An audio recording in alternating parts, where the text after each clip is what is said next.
Mesdames, Messieurs, nous sommes tous ensemble réunis afin de commémorer le 76e anniversaire du débarquement de Provence. Dans la vaste entreprise militaire entamée depuis le 5 juin 1944 pour briser en Europe la puissance du Troisième Reich allemand, le 15 août marque une date décisive. Le débarquement intervient à un moment crucial de la guerre, comme l'expliqua si bien le général de Gaulle dans un discours prononcé il y a tout juste 55 ans, près d'ici, à Toulon. Moment crucial d'abord, car c'était concomitant avec l'offensive menée par le général Eisenhower après le succès du débarquement des troupes de Montgomery et de Bradley sur les côtes de la Manche.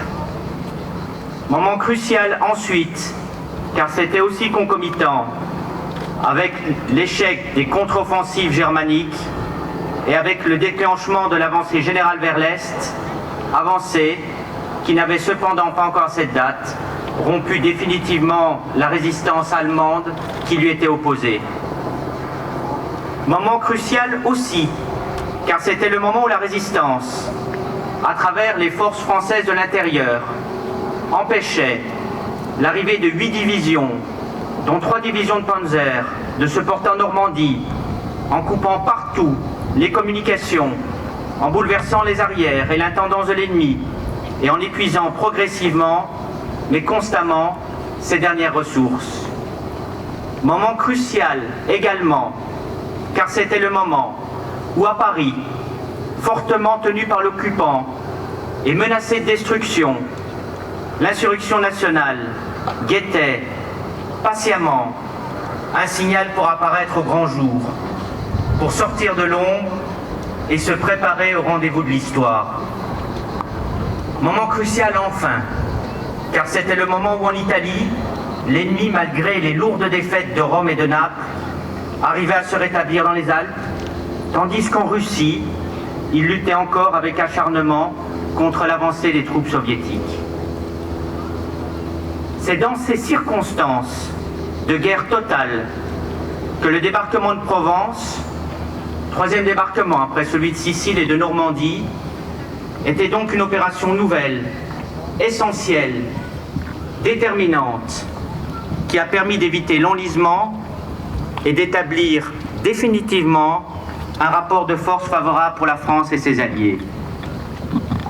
Pour notre pays, la France, dont une partie avait sombré dans l'infamie de la collaboration, c'était la dernière occasion d'apporter son concours à l'effort de guerre et donc d'exister, toujours selon le général de Gaulle, dans le temps futur des vainqueurs.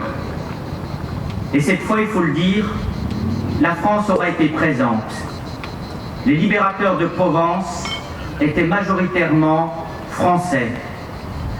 Sur les plages de Cavalère et de Saint-Raphaël, dans les villes de Toulon et de Marseille, dans les massifs des Maures et de l'Estérel, la France renouait enfin un fil rompu 4 ans auparavant, celui de ses valeurs et de sa grandeur.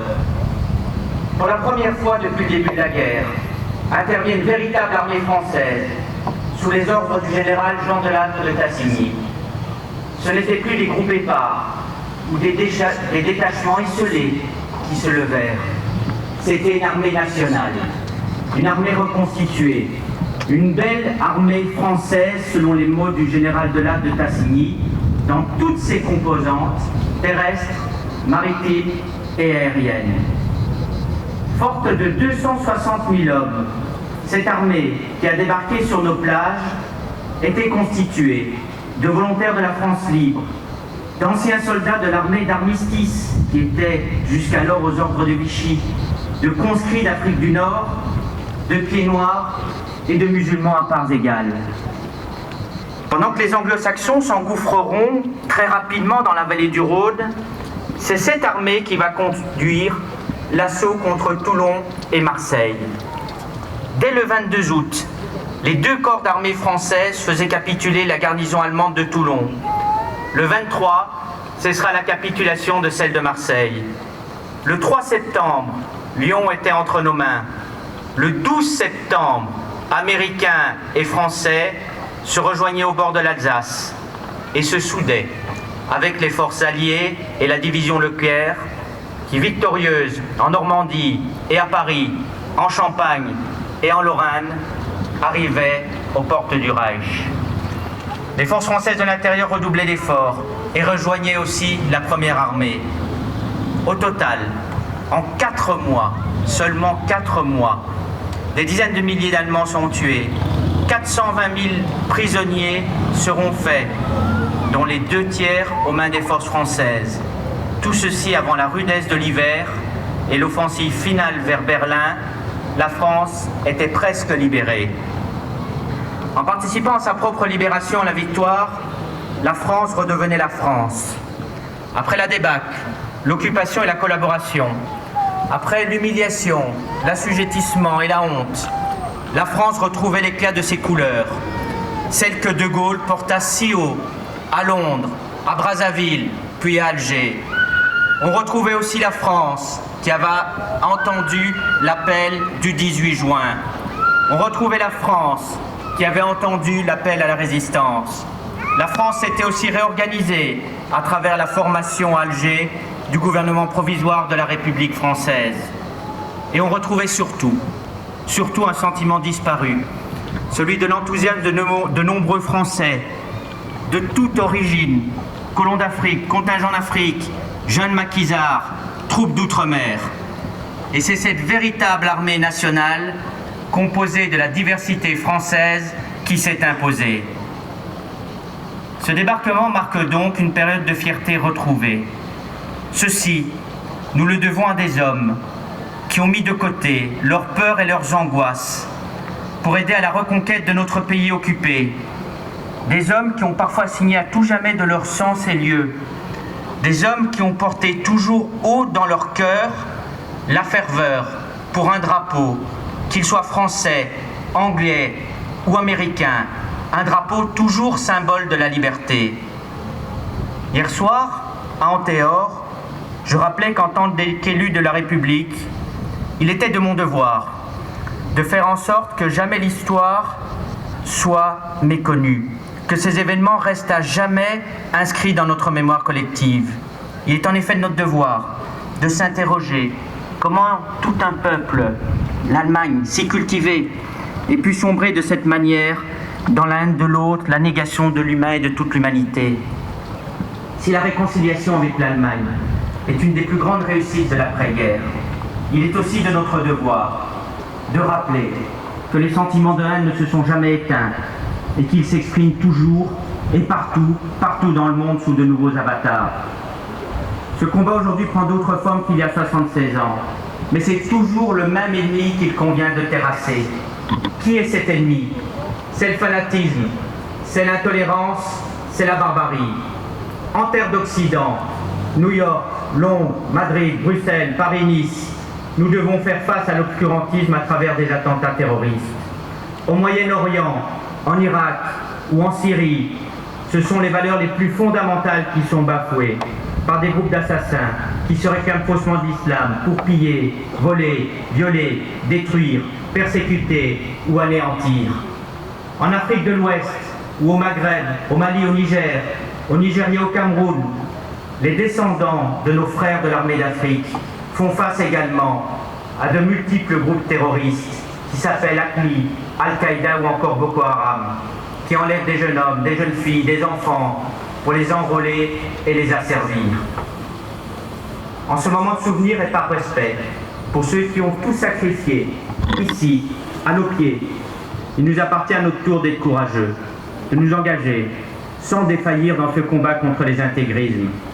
Essayons d'être à la hauteur des héros de Provence.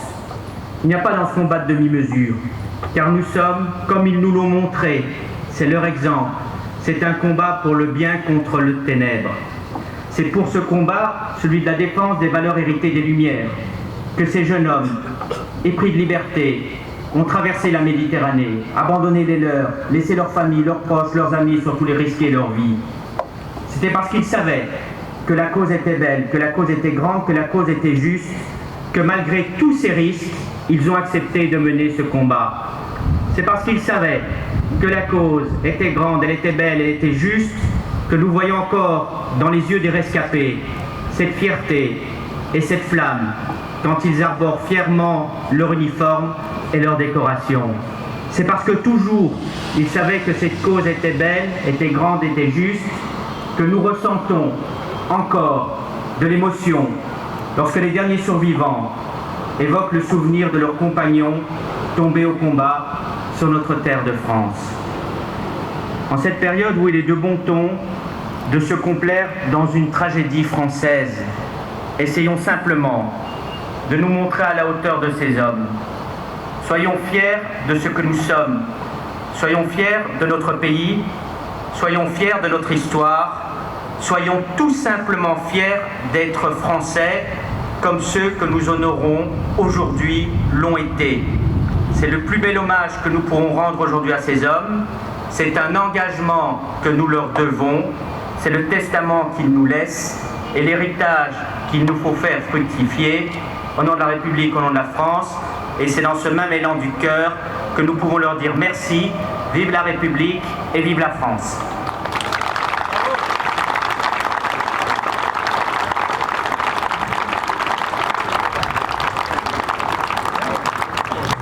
Allez, nous sommes en compagnie de Frédéric Masquelier, le maire de Saint-Raphaël et le président de la CAVEM, à l'issue de cette merveilleuse cérémonie, 76e de son nom du débarquement des Alliés de Provence, ici au Dramont.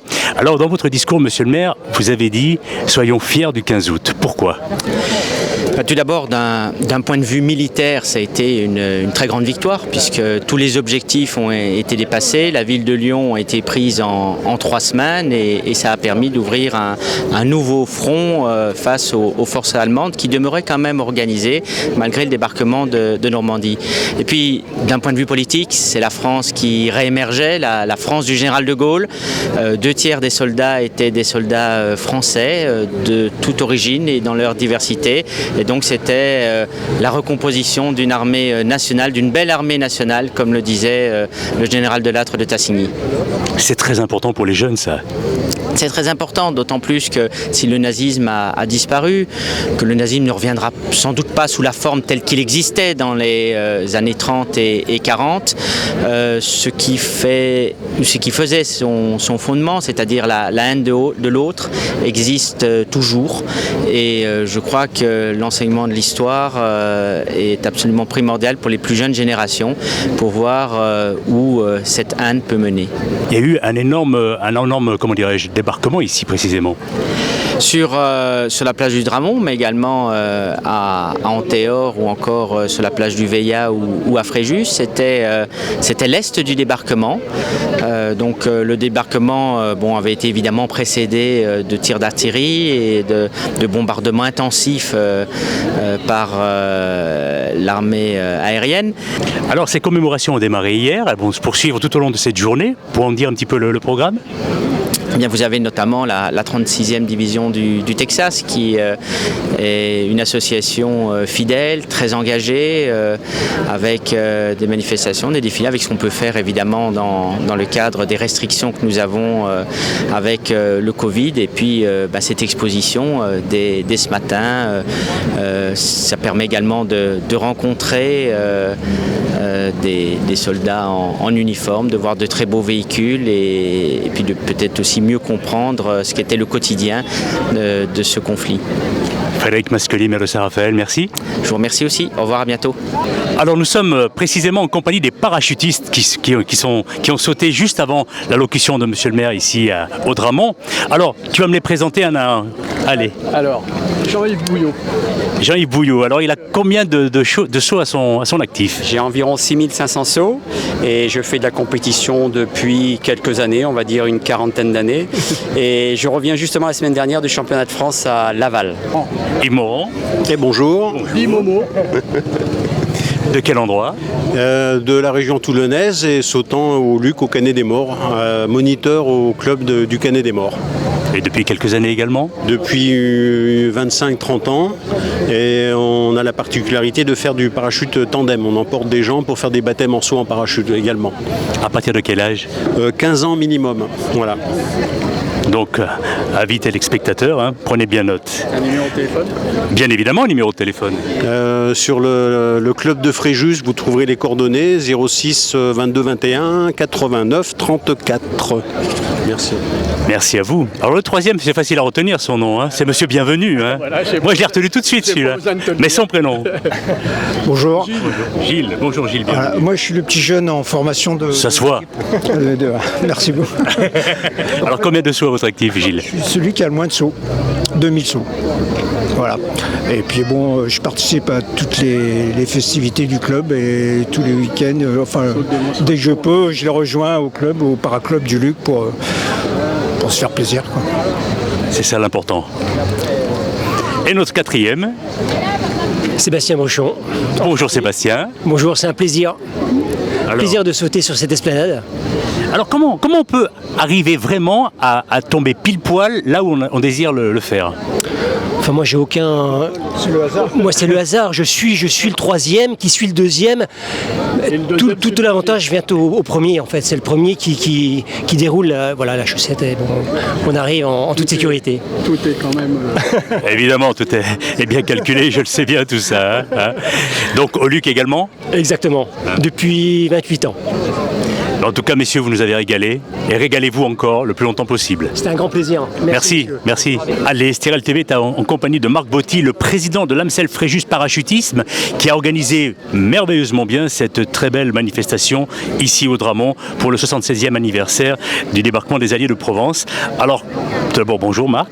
Bonjour. Alors, comment on organise un tel événement? Eh bien, il suffit d'avoir l'autorisation du maire, propriétaire du domaine public, bien entendu.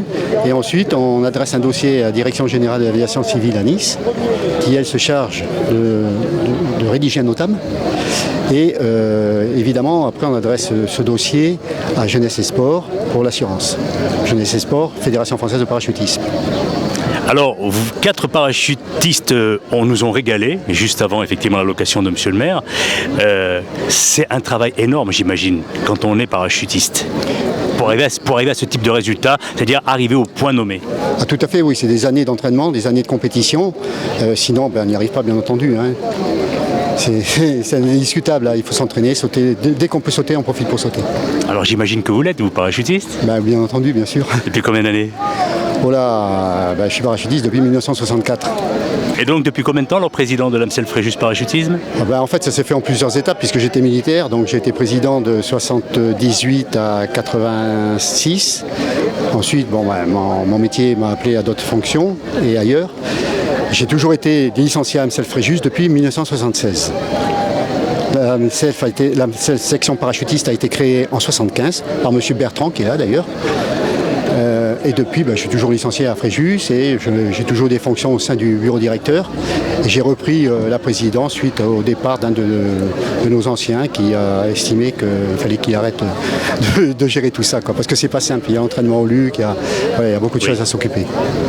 Donc c'est vrai que c'est important de préciser que c'est au Luc que se passent les entraînements. Hein. D'ailleurs, souvent vous êtes partenaire, en tout cas certains de vos parachutistes viennent par exemple pour les forums d'association, je crois.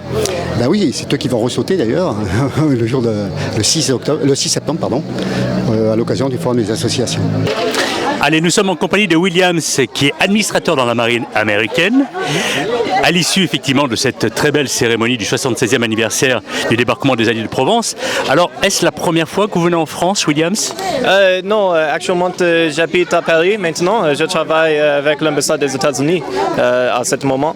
Et aussi, l'année dernière, j'ai visité Saint-Maxime et la région de Provence pour la même cérémonie.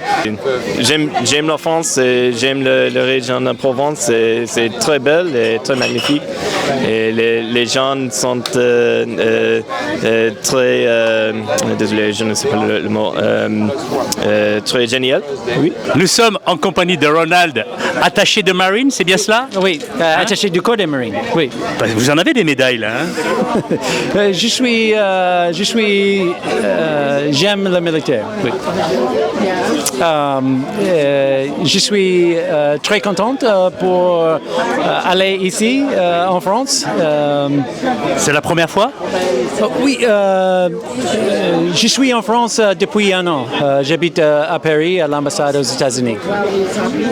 Et pour combien de temps? Vous êtes de façon 2-3 ans à Paris? Je vais rester à Paris pour 2 ans plus. Vous participez aux cérémonies en général de ce qui se passe à la marine? Oui, la cérémonie est très importante pour souvenir, pour remember l'histoire ici en France entre